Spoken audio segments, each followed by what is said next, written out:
Preboha, to s kým sa rozprávaš, akože? Ja sa s nikým nerozprávam, tuto s Igorom sa rozprávam. No jasné, ty ma rozprával si do luftu, že Igor, prizná sa, povedal niečo divného. No povedal, áno, už stále mi rozpráva, že s nikým a furt s niekým. Hej, vy ste sa pre mňa spolčili, ja som nič zle nepovedal nikomu. Ježišmaria, tú schizofréniu ma začína mať silnejšiu a silnejšiu.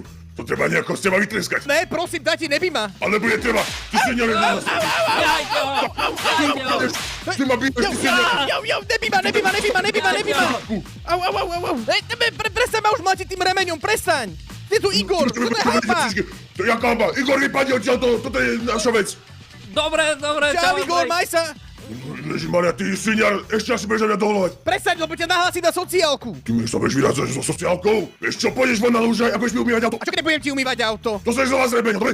No dobre, ale nebudem ti umýť auto, ty kokos, fakt žiadny pokoj v tomto dome, to je fakt, že strašné. Dobre, tu je auto.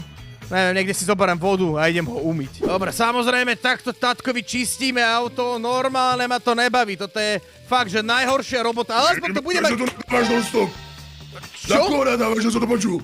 Ja na nikoho nenadávam, ja ti umývam auto, ako sme sa bavili. No jasne, vieš, aké máme okna, ja tu počujem, že to nadávaš celý čas na mňa. Tati, ja som fakt na teba nenadával, ja iba robím svoju robotu, pozri sa, chytím takto a hen, normálne ho umývam, pekne čisto.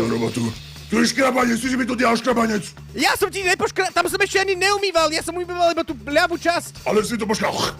Ty sviňar, jeden zastavte ty nám. Nebýva, prosím, tati, nebýva.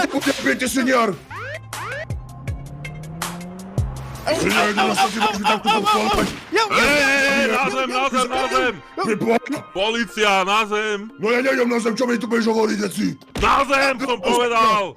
Na zem! Aj ty na zem! Všetci na zem! Ruky zad! A ja mám ísť na zem, pán policajt? Na zem aj ty som povedal! Na zem, polícia! Bože, netreba to takto riešiť, až sme doma.